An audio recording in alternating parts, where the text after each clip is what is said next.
Sa kanilang pangingibang bansa, baon nila ay ang pag-asang maiahon sa kahirapan ang kanilang mga pamilya. Bakit di mo nga pala sinabi? Gusto ko surpresahin ng anak ko. Gusto mo talaga surprise. Pero ang ilan sa kanila umuwing walang ipon at nakaranas pa ng kalupitan.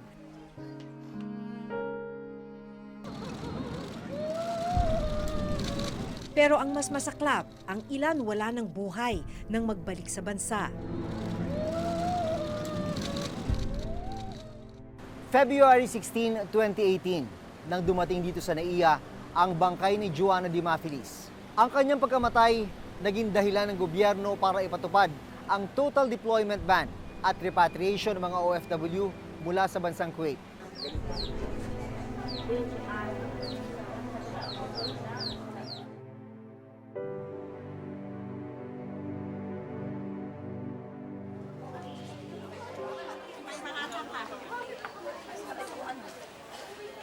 Nitong nakaraang linggo, naabutan ng Reporter's Notebook ang ika-20 batch ng mga na-repatriate na OFW mula sa bansang Kuwait. Nasa 2,363 na ang mga kababayan nating nakauwi ng Pilipinas. Pero ayon sa datos ng OWA, nasa 6,000 ang mga kababayan nating nagsabing gusto na nilang umuwi.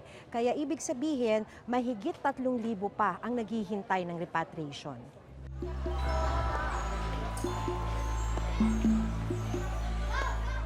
May mga bus na naghihintay sa airport para maihatid ang mga na-repatriate na OFW sa opisina ng Overseas Workers Welfare Administration o OWA.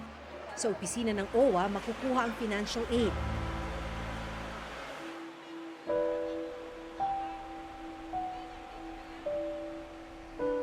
Pero may ilang piniling umuwi muna sa kanilang mga tahanan.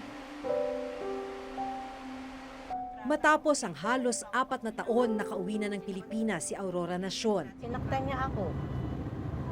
Paano niya kayo sinaktan? Pinagsusuntok niya po ako dito. Tapos nagpunta ako ng bathroom. Kasi nga, tuloy-tuloy pa rin pagsuntok niya sa akin eh. Tapos nila ko nga yung banyo, hindi na siya nakapasok. Sa kanya na ako tinantanan, umalis na siya. Nang mag-expire ang visa sa Kuwait, naaresto si Aurora at mahigit 1 buwang nakulong bago nakauwi ng Pilipinas. Halos 2,000 piso lang ang laman ng wallet ni Aurora nung araw na dumating siya.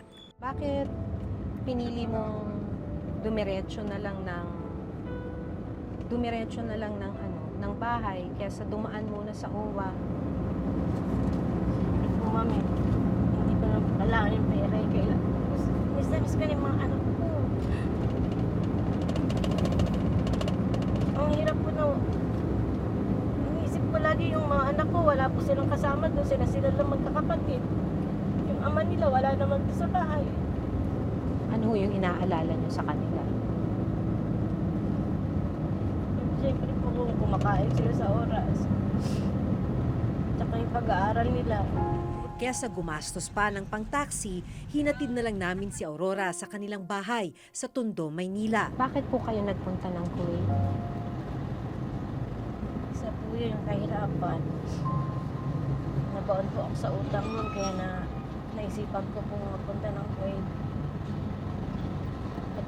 At ang mga anak ko pa po nun, mga elementary. Kaya naisipan ko pong pumunta ng Kuwait para po mapag-aral po sila. Wala kayong kontak sa mga anak niyo noon? Opo, wala po kami cellphone nung bawal. May balak pa huli kayo? Ay, hindi na po. Ayoko na po. Mahirap pong mawalay sa mga anak. Kaliwa, kuya. Hindi ko na nakita yung street. Nang malapit na kami sa kanyang bahay, nagsimula na siyang ngumiti.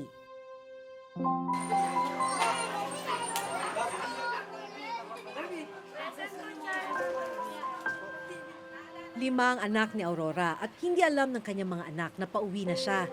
Gusto niya raw kasi silang surprisahin. Bakit di mo nga pala sinabi? Gusto ko surpresahin ng anak ko. Gusto mo talaga surprise. Okay. Mukhang masusurprise talaga sila nito. At nang makita ang mga anak, humagulgul na si Aurora.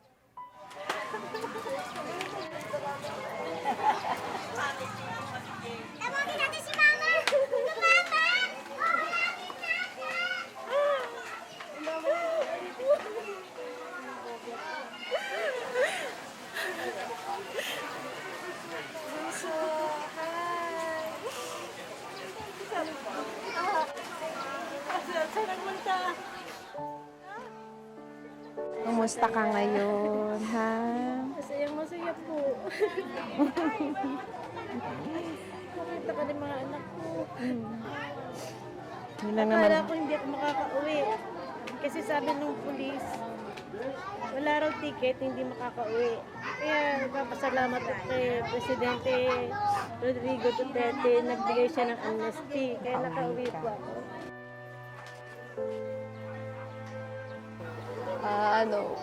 Nagpasalamat ako sa Lord kasi nakarating na siya dito ng safe, ng ligtas. Ayun, lagi naman po namin pinagdadasal na makauwi si Mama ng maayos, na matagal na po namin siya kasi pinauuwi. Gusto na po namin siya makasama ulit. Hindi nakapambayad, kaya't putol ang kuryente sa maliit na kwartong tinutuluyan ng mag-iina. Malaking hamon kay Aurora ang mga susunod na araw dahil walang ibang pagkakakitaan. Pero sa ngayon, masaya na siyang nakauwi na siya ng bansa. Anong inaalala mo sa mga susunod na araw? Wala rin po ako pinagkakitaan. Okay lang po kung makakain kami ng 3 beses sa isang araw. Nandiyan naman po yung anak ko lalaki. Ngayon pa lang siya papasok, ngayong taon pa lang. Ang mga gaya ni Aurora na na-repatriate, makakakuha ng tulong pinansyal mula sa OWA. Ito po yung pupuntahan namin sa OWA na magbibigay sila ng financial cash, yung 5,000 daw. Ito yung bigay namin. Tapos ito po yung sa livelihood. Ito po yung chinekan ko, libreng pag-aaral. Para po kanina yun. Para sa aking anak na magka-college na. Ang ibang mga OFW na pinauwi mula sa iba't ibang bansa ay nakatira pansamantala sa halfway home ng OWA. Ito natin nilalagay ang ating mga kababayan, mga OFWs natin na dumarating. Karamihan ng mga sinasalo ng OWA dito, yung mga distressed workers natin. Okay, girls, good afternoon sa inyo. Good afternoon. Nandito kami para bisitahin kayo. Sino ang galing ng Kuwait? Halos kalahati sa grupo ang nagtaas ng kamay. Isa rito si Jennifer, na nakaranas din ng pang-aabuso sa kanyang amo. Nakadalawang employer na po ako. Kaya lang hindi sinuswerte dahil yung dalawang amo ko po ay magkapareho ang ugali. Sinasaktan ako kunting mali ko lang. Yung isa, tinutulak ako, tinihila, sinasakmal at binabatukan sa ulo. Maya-maya pa, may inabot na mga piraso ng papel sina Jennifer. Sulat daw ang mga ito ng mga OFW na nananatili pa rin sa bansang Kuwait. Ito yung mga sulat na pinapadala ng nakasama ko sa Rome doon sa Polo OWA, Embassy ng Kuwait. Pinaparating nila sa pamilya nila na kung pwede i-process nila dito, tawagan ng agency to agency para ma-process ng agency to embassy yung mga papers nila para mapadali sila pag-uwi. Nasa pangangalaga sila pansamantala ng Philippine Overseas Labor Office o POLO. Hiling nila maiparating sa kanilang mga pamilya na nasa maayos silang kalagayan. Isa lang si Jennifer sa mahigit 2,000 OFW na pinauwi galing Kuwait. Tinatayang 3,000 pa ang uuwi sa mga susunod na araw at buwan. Pero wala na raw mas hihigit pa sa sakit na dinaranas ng pamilya ni Joanna Demafilis. Hindi kwentuhan at katuparan ng mga pangarap, kundi iyakan ang salubong sa pag-uwi ni Joanna.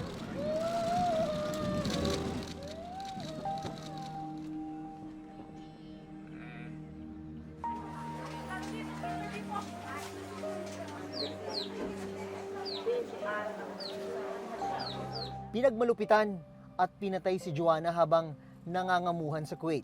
Para maitago ang krimen, ipinasok siya sa isang freezer. Ayon sa ama ni Joanna na si Crisanto, 2017 pa nang huli nilang makausap ang anak. Mga isang taon na, ang pagtawag na nun, simula na yung walang hiya ng amo niya. Tumawag sa dito na dinidikitan siya ng amo na para hindi makapagsalita, wala ng masama. Yun. Mula nun, hindi na tumawag. Kabalitaan lang namin yung pumunta yung OWA dito na sinabi na sa akin, yung anak na si Joanna, patay. Sabi niya, patay na.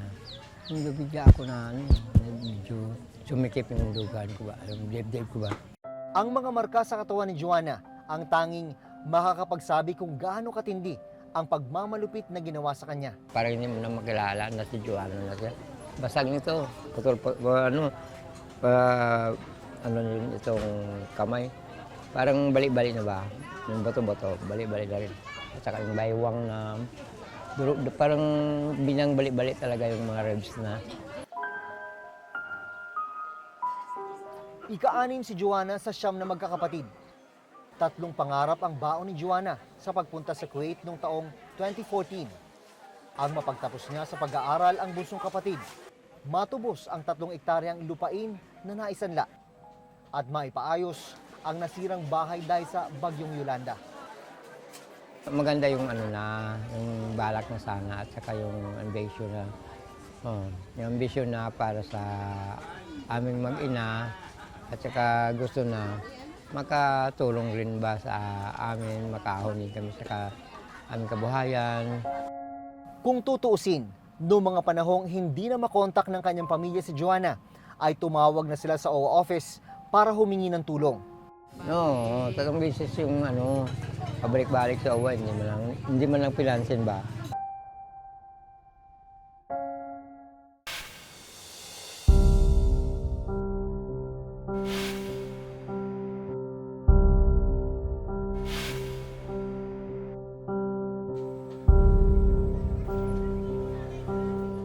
Dito sa maliit na bahay, nabuo ang pangarap ni Joanna Dimafilis. Kasama ang kanyang pinakamatalik na kaibigang si Cheryl.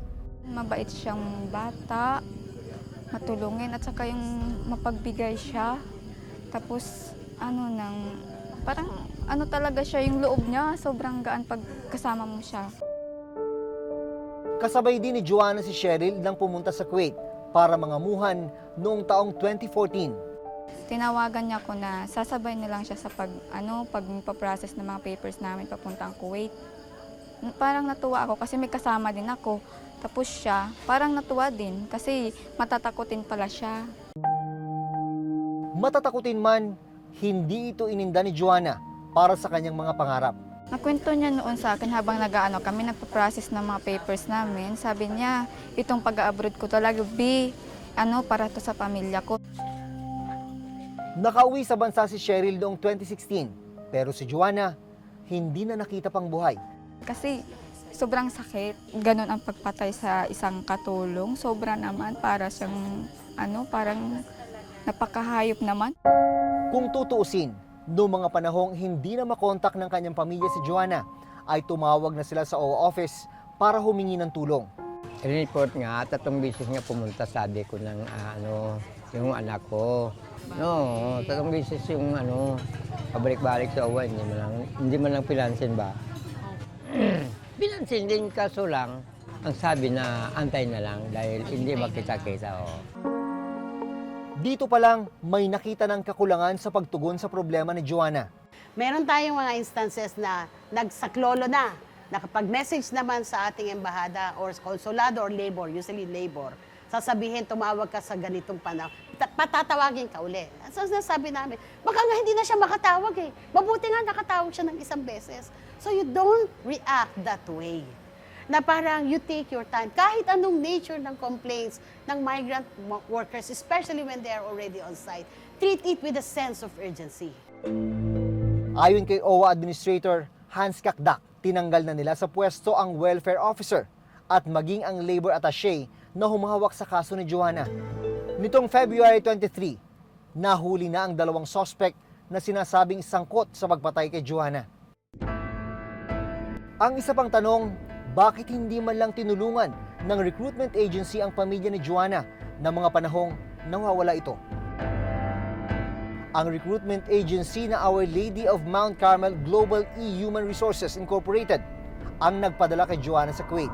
Malinaw sa rules ng POEA na ang role ng isang recruitment agency ay hindi natatapos kapag kumabig na siya ng pera o kita niya sa pagde-deploy dun sa worker na yon. Ang role ng recruitment agency ay nagpapatuloy habang nandito o nasa ibang bansa na yung worker.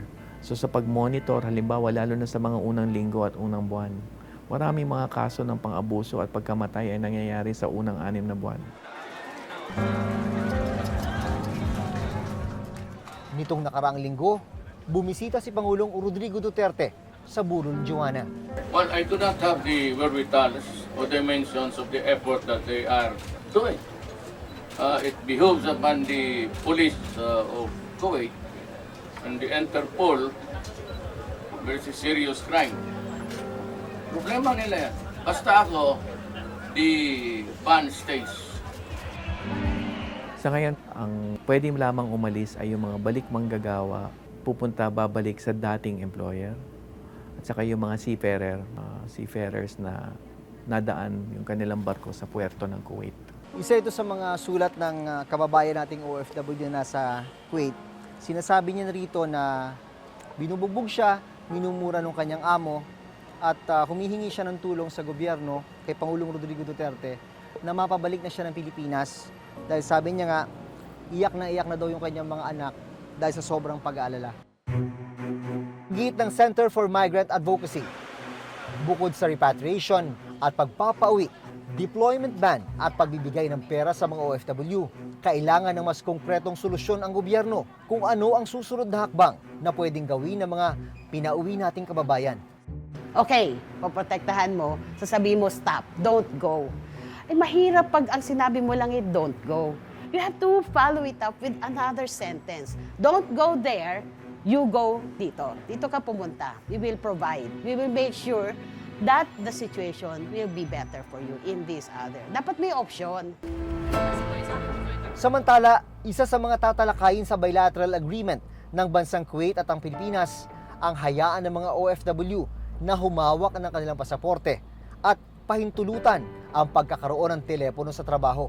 Dapat silang pumayag kasi isa itong manifestasyon ng kanilang sinseridad sa pag-uusap at sa paghahanap talaga ng kumbagay lunas sa mga dinaranas ng mga OFW sa Kuwait, lalo na yung mga naabuso. Mula 2016, halos 200 Pinoy ang naitalang namatay sa bansang Kuwait. Mahigit 20 ay dahil sa suicide at murder. Noong nakarang taon lang, naitala ng OWA ang mahigit 4,000 reklamo ng pang-aabuso mula sa mga OFW sa Kuwait. There should be justice to these people. Hindi pwedeng statistics lang and it will prompt nagalit tayong lahat. May hustisya dapat doon. May mananagot dapat yan. Noong May 2016, nag-propose na tayo sa Department of Budget and Management ng dagdag tao sa ating welfare office.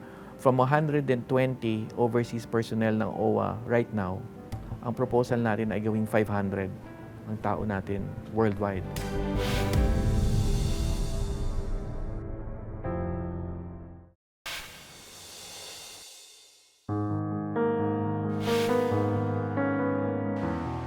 Ang kwento na Aurora at Joanna, kwento ng marami sa ating mga kababayang nakikipagsapalaran sa ibayong dagat. Kwentong hindi mawala-wala hanggat walang maayos na oportunidad sa ating sariling bansa. Malungkot na kailangan nilang malayo sa pamilya dahil ito lamang ang paraan para matupad ang kanilang mga mumunting pangarap. Hanggang sa susunod na Huwebes, ako si Maki Pulido. Ako si Jun Veneracion at ito ang nakatala sa aming Reporter's Notebook.